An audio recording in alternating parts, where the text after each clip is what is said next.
Hello viewers, আসসালামু আলাইকুম। কেমন আছেন সবাই? আশা করছি সবাই ভালো আছেন। মেহরিমাস ওয়ার্ল্ডে আজকে একটা নতুন রেসিপি দেখার জন্য আপনাদের সবাইকে স্বাগতম জানাচ্ছি। আজকে হাজির হয়ে গেলাম ডিমের কোরমার রেসিপি শেয়ার করার জন্য। তো ডিমের কোরমাটা আমরা অনেকেই পছন্দ করি।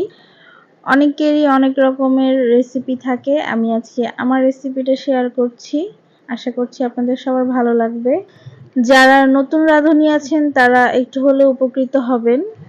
আমি সব সময় চেষ্টা করি ঘরে থাকা উপকরণ দিয়ে আপনাদের সাথে রেসিপিগুলো শেয়ার করার। তো আজকেও আমি ঘরে থাকা কিছু উপকরণ দিয়েই ডিমের কোরমার রেসিপিটা আপনাদের সাথে শেয়ার করছি।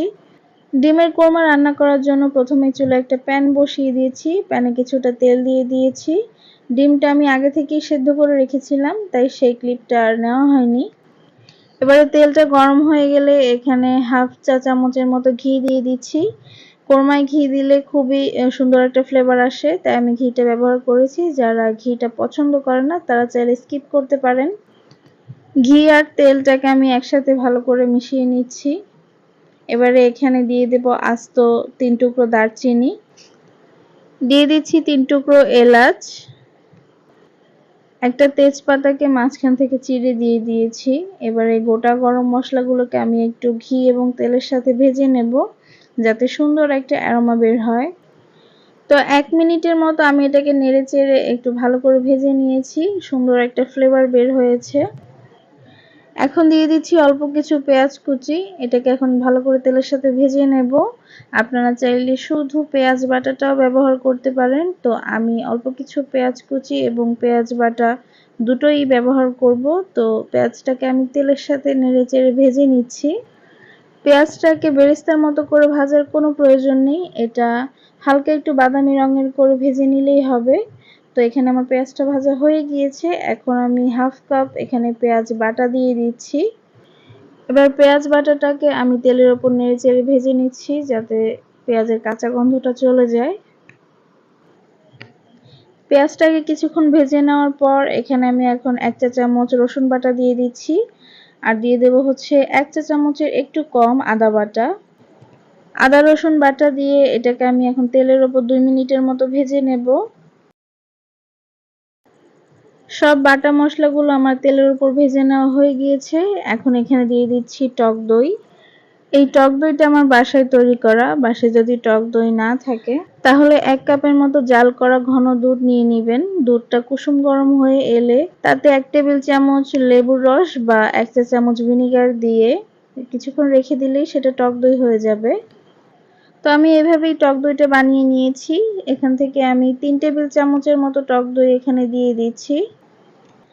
মশলাটা আরো ভালো করে কষিয়ে নেওয়ার জন্য এখানে দিয়ে দিচ্ছি অল্প কিছু পরিমাণের দুধ। লিকুইড দুধটাকে আমি একটু জাল দিয়ে ঘন করে নিয়েছিলাম। কোরমায় পানি ব্যবহার করলে টেস্টটা তেমন একটা ভালো আসে না।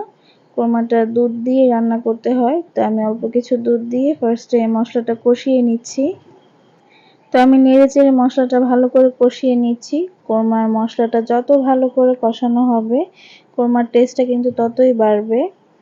তো এখানে মশলাটা ভালো করে কষিয়ে নিয়েছি। ঝোলটাও অনেকটাই টেনে গিয়েছে। মশলাটা প্যানের গা ছেড়ে ছেড়ে দিচ্ছে। তো তেলটাও উপরে ভেসে উঠতে শুরু করেছে। আমার মশলাটা পুরোপুরিভাবে কষিয়ে নেওয়া হয়ে গিয়েছে। এখন ঝোলের জন্য আমি এখানে 1.5 কাপের মতো লিকুইড দুধ দিয়ে দিচ্ছি। দুধটা আগে থেকে জাল করে ঘন করে নেওয়া ছিল। হাতে একটু সময় নিয়ে ডিমের কোরমার মশলাটাকে ভালো করে কষিয়ে নেওয়ার চেষ্টা করবেন। মশলা কষানোর উপরে নির্ভর করছে আপনার ডিমের কোরমার টেস্টটা কত ভালো হবে। তো এখানে ঝোলটা বলক চলে এসেছে। এখন একে একে সেদ্ধ করে রাখা ডিমগুলো আমি এখানে দিয়ে দিচ্ছি। আমি এখানে 5টা ডিম সেদ্ধ করে নিয়েছি।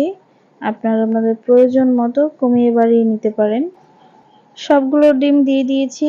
এবার আমি এটাকে নেড়েচেড়ে ভালো করে মিশিয়ে নিচ্ছি।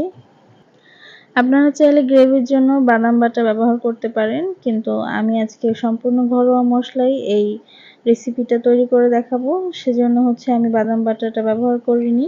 এবারে চুলার আঁচটাকে মিডিয়ামে রেখে আমি ঢাকনা দিয়ে ঢেকে দিচ্ছি কিছুক্ষণের জন্য। কিছুক্ষণ পরে ঢাকনাটা তুলে নিলাম, আর ঝোলটা অনেকটাই টেনে এসেছে। এখন আর ঢাকনা দিব না। কিছুক্ষণ পর পর একটু নেড়ে দেওয়ার চেষ্টা করবেন, না হলে তলানিতে লেগে যেতে পারে। এখন দিয়ে দিচ্ছি হাফ চা চামচের মতো চিনি। ডিমের কোরমা যেহেতু একটু মিষ্টি মিষ্টি টাইপের হয়, তাই আমি হাফ চা চামচের মতো চিনি দিয়েছি। আর স্বাদটা ব্যালেন্স করার জন্য অল্প 1 চিমটি লবণ দিয়ে দিয়েছি। তো এখানে গ্রেভিটা প্রায় ঘন হয়ে এসেছে। আমি ঢাকনা ছাড়াই এটাকে নেড়েচেড়ে আরো কিছুক্ষণ রান্না করে নেব। গ্রেভিটা আমার যতটুকু ঘন দরকার আমি ততটুকু ঘন করে নিচ্ছি। ডিমগুলো দেওয়ার পর আমি প্রায় 15 মিনিট এটা রান্না করেছি। এর মধ্যে গ্রেভিটা যথেষ্ট পরিমাণে ঘন হয়ে গিয়েছে। আমি এটাকে আর টানাবো না, চুলাটা বন্ধ করে আমি এবার রেখে দিচ্ছি। এটা ঠান্ডা হলে পর আরেকটু ঘন হয়ে আসবে। চুলা থেকে নামানোর আগে হাফ চা চামচের মতো ঘি দিয়ে দিচ্ছি। ঘি দিলে কোরমার টেস্টটা বহুগুণে বেড়ে যায়। আমার রান্নাটা কিন্তু একদমই কমপ্লিট হয়ে গিয়েছে। আমি ঘিটাকে ভালো করে মিশিয়ে এবারে চুলাটা বন্ধ করে দিচ্ছি এবং ঢাকনা দিয়ে ঢেকে দিচ্ছি যাতে ঘির ফ্লেভারটা ডিমের কোরমার মধ্যে খুব ভালোভাবে মিশে যায়। তো এই যে তৈরি হয়ে গেল ঘরোয়া উপকরণ দিয়ে আমাদের ডিমের কোরমা রেসিপি। আপনারা এখানে ডেকোরেশনের জন্য পেঁয়াজ বেরেস্তা ব্যবহার করতে পারেন, কিন্তু আমি পেঁয়াজ বেরেস্তাটা দিইনি, আমি একদমই সিম্পল রেখেছি। খুবই সহজভাবে আপনাদের সাথে রেসিপিটা শেয়ার করার চেষ্টা করেছি। আশা করছি আপনাদের সবার ভালো লাগবে।